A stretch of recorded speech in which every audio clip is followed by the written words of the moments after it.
ऋषि श्रेष्ठ,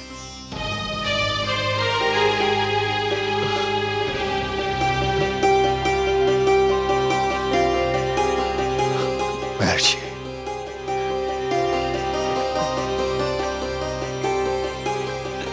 देखिए,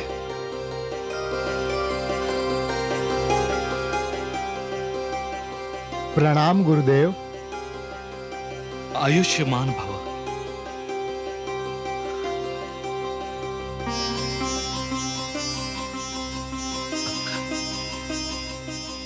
सदा विजयी भव। आपने मेरे चरण स्पर्श किए, मुझे इस बात का विश्वास हुआ कि आपने मुझे क्षमा कर दिया। मैं इस घड़ी की प्रतीक्षा में था।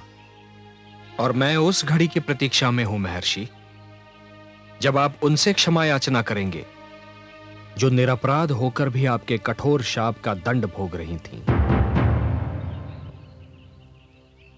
इस देवी के साथ दो बलों का दुरुपयोग हुआ है, देव बल एवं तपोबल। साक्षात इंद्र ने देव बल का दुरुपयोग किया और आपने महर्षि तपोबल का।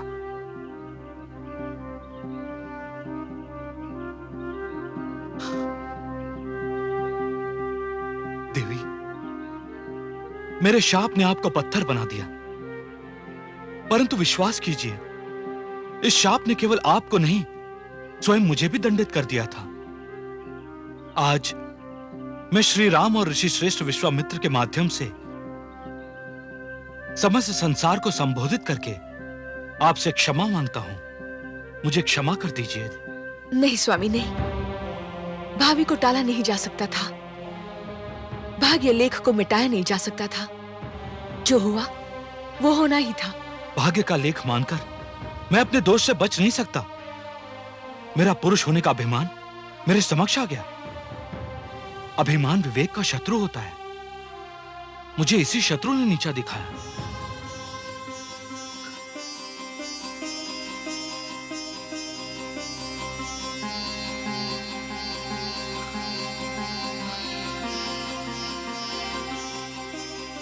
ऋषिवर, संध्या वंदन कर ले, फिर हम भोजन करेंगे।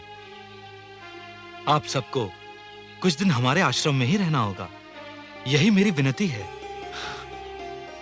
हम जनकपुर जा रहे हैं महर्षि, और हमें वहां शीघ्र पहुंचना है। ऋषिवर, वहां तो हमारा पुत्र शतानंद कुलगुरु है। उसी ने राजकुमारी सीता को शिक्षा भी दी है। वहां जाएं तो हमारे पुत्र से अवश्य मिले और उसे मेरे शाप के अंत का समाचार अवश्य दे। अवश्य देवी, यशस्वी भव।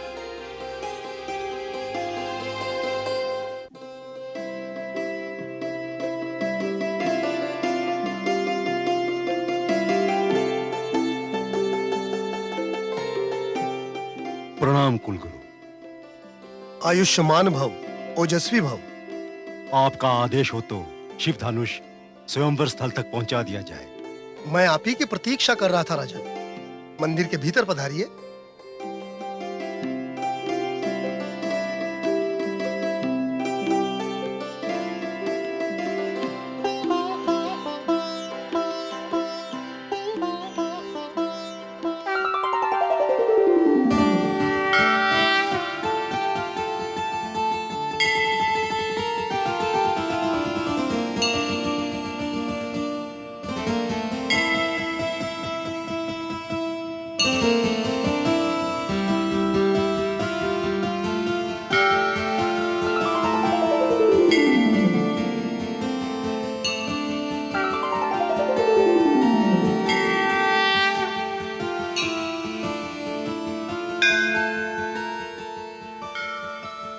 हे भोलेनाथ, हे शिव शंकर, ये आपके वरदान का ही फल था कि मुझे जनक नंदिनी जैसी सुपुत्री प्राप्त हुई।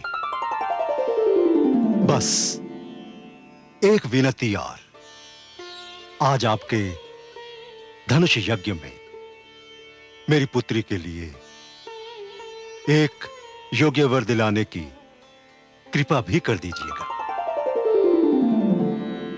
जानकी के वर की कल्पना तो मैंने उसी दिन कर ली थी जिस दिन मैंने इसी मंदिर में एक अविश्वसनीय अचरज देखा था।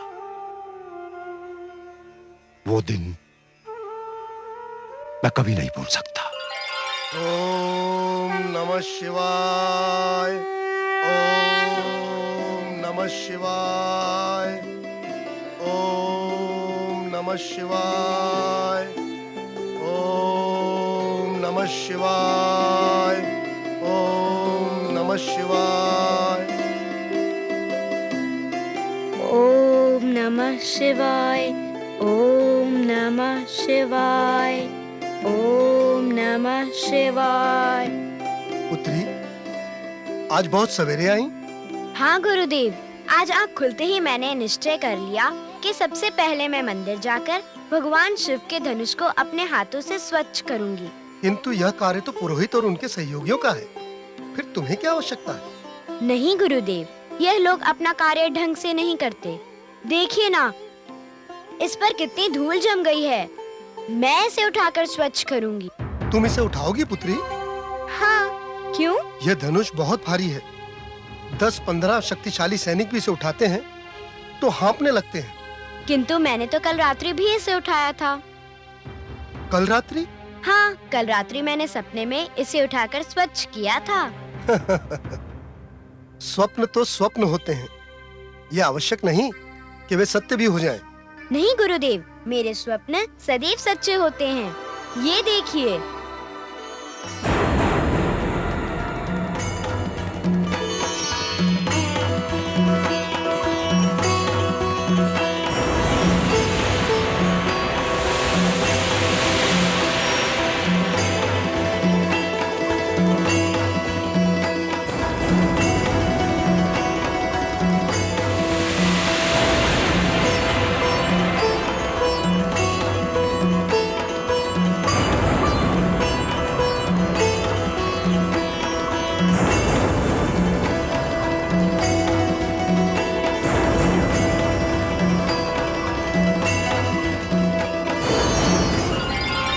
उसी दिन मैंने यह निर्णय कर लिया कि मैं अपनी पुत्री का हाथ उसी के हाथ में दूंगा जो न केवल मेरी पुत्री की भांति इस शिव धनुष को उठाएगा वरन इस पर प्रत्यंचा भी चढ़ाएगा।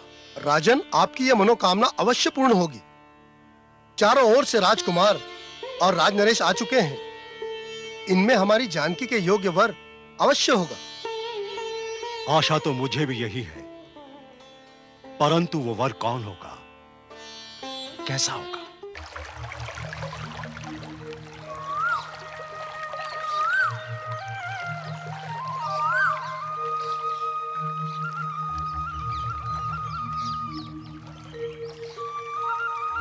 हे पाप विनाशिनी गंगा, हमारा प्रणाम स्वीकार कीजिए। जय गंगे। राम, ये पाप विनाशिनी गंगा इस धरती को तुम्हारे ही पूर्वज महाराज भगीरथ की तपस्या का वरदान है। एक बार कपिल मुनि के शाप से राजा सगर के 60 सहस्त्र पुत्र भस्म हो गए। उनका उद्धार करने के लिए गंगा का इस धरती पर आना आवश्यक हो गया। ब्रह्मा को तप करहि रिझावा, तब वरदान भगीरथ पावा। सुर सर गंगा ब्रह्मा दीनी, शिव निज जटा तुरत धरि लीनी। शिव निज जटा तुरत धरि लीनी। अनुनय विनय करे जब नृप ने, गंगा मुक्त करी तब शिव ने। अथक परिश्रम के फल पाए, नृप धरती पर गंगा लाए, नृप धरती पर गंगा लाए। नृप की भई ये पुण्य कमाई, भागीरथी गंगा कहलाए, पाप नाशिनी जग कल्याणी, देव ऋषि मुनि कथा बखानी, देव ऋषि मुनि कथा बखानी।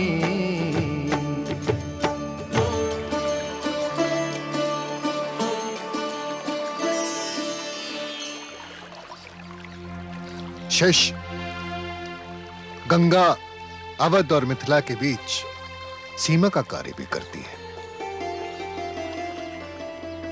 हम जहां हैं, ये अवध का क्षेत्र है। उस पार मिथिला की सीमा है। इसे पार करके हम मिथिला नरेश के राज्य में प्रवेश करेंगे। कैसी विचित्र विडंबना है गुरुदेव कि जिस गंगा के तट पर सारे राज्यों के मानव एकत्र होते हैं, वही गंगा दो राज्यों के मध्य सीमा रेखा बनी हुई है। महारानी सुनाई ना, महारानी सुनाई ना, महारानी। स्वामी, शिव धनुष स्वयंवर सर पर पहुंच गया। देवी, पुत्री जानकी कहाँ है? वो तो अपनी बहनों मांडवी, उर्मिला और श्रुति कीर्ति के साथ सीमा पर स्थित ऋषियों के आश्रम में दर्शन के लिए गई है। उसे ज्ञात है कि स्वयंवर निकट है। पता नहीं फिर उसे उनके दर्शन का अवसर मिले या ना मिले। पता नहीं फिर मुझे भी अपनी नयनतारा को देखने का अवसर कब मिले। मेरे मन में आज सुख और दुख का विचित्र संगम हो रहा है। ये सोचकर मन प्रसन्न है कि मैं अपनी पुत्री के प्रति पिता का दायित्व पूरा करने जा रहा हूं, पर यह सोचकर मन डूबा जाता है कि मेरी पुत्री मुझसे बिछड़ने वाली है। पुत्री तो धान के पौधे के समान होती है। जिस प्रकार धान का पौधा जब बड़ा हो जाता है तो उसे अपने स्थान से उखाड़कर दूसरे स्थान पर लगा दिया जाता है, ठीक उसी प्रकार जब पुत्री विवाह के योग्य हो जाती है तो वो पिता का घर छोड़कर अपने पति के घर में बस जाती है और फिर एक नए संसार का जन्म होता है। मैं तो ईश्वर से दिन रात यही प्रार्थना करता रहता हूं कि मेरी पुत्री को पति के घर में वो सब सुख मिले जो पिता के घर में मिलता था। मिलेगा, अवश्य मिलेगा स्वामी। हमारी जानकी लक्ष्मी स्वरूप है तो उसे वर भी नारायण स्वरूप ही मिलेगा।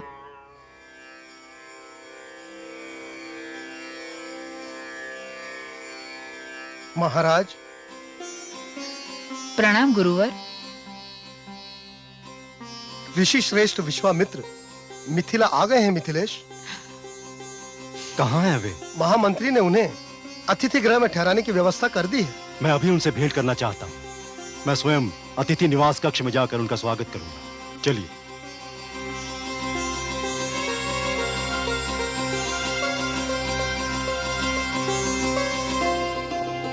मिथिला नरेश,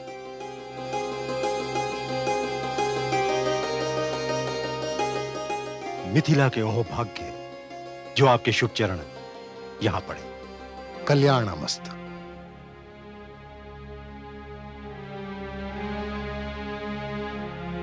नहीं ऋषिवर, नहीं, ऐसा मत कीजिए। क्यों ब्रह्म ऋषि? आयु में आप मुझसे बड़े हैं। बड़ा आयु से नहीं होता ऋषिवर, बुद्धि और ज्ञान से होता है। और बुद्धि और ज्ञान की दृष्टि से देवी अहिल्या और ऋषि श्रेष्ठ गौतम के पुत्र मुझसे कम अथवा छोटे नहीं है। ज्ञान पारस के समान होता है, जो स्वयं तो पत्थर होता है लेकिन जिसे भी छू ले उसे सोना बना देता है। हे शतानंद, आपके पास तो वो पारस रूपी ज्ञान है।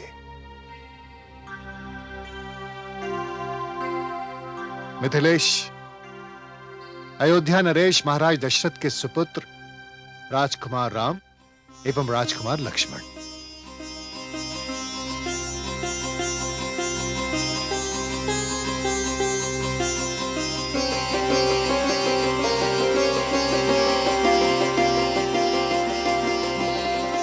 कस्तूरी और पुष्प का परिचय उनके नाम से नहीं, सुगंध से ही मिल जाता है। इनके चेहरे का तेज, ललाट का प्रकाश इन्हें दूर से ही राजकुमार होने की घोषणा कर रहा था।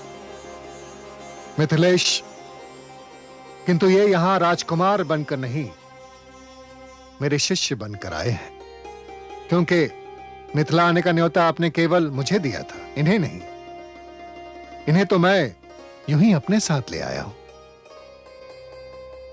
आप इन्हें यहां लाए, इसके लिए मैं आपका आभारी हूं, किंतु मैंने तो अयोध्यापुरी में भी निमंत्रण पत्र भेजा है। महाराज दशरथ से इन राजकुमारों को भेजने की विनती की है।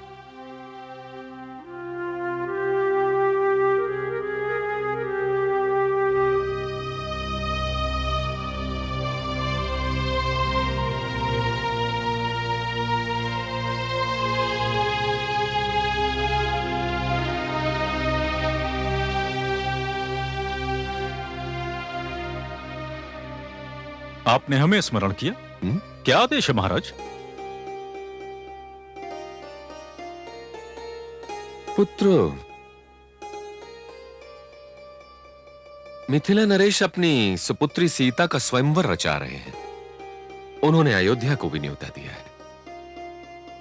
अब पुत्र राम और लक्ष्मण तो यहां है नहीं, तो तुम ही दोनों मिथिला चले जाओ। जो आज्ञा पिताश्री, हम मिथिला अवश्य जाएंगे। नहीं पुत्र,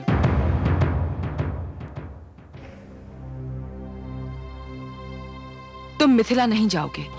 छोटी रानी, आप राजकुमारों को मिथिला जाने से क्यों रोक रही हैं?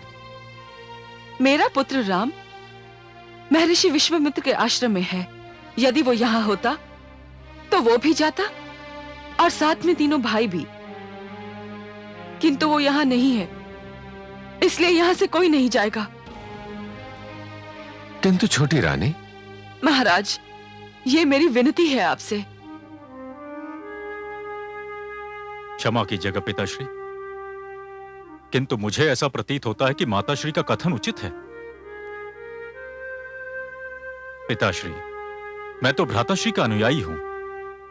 यदि वो मेरे आगे ना चलें तो मैं एक पग भी नहीं चल सकता। यूं भी भ्राताश्री हम सब भाइयों में ज्येष्ठ हैं,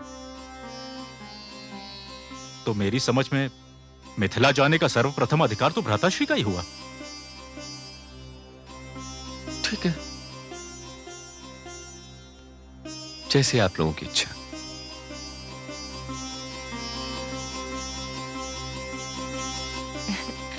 आयुष्मान भव।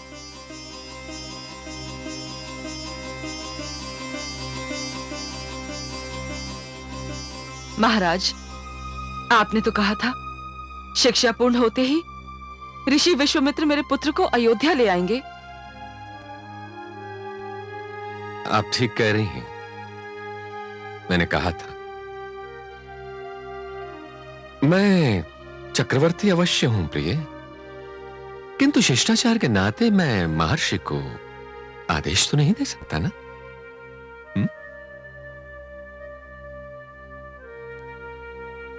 जब उनकी इच्छा होगी वे हमारे पुत्रों को लेकर यहां आ जाएंगे।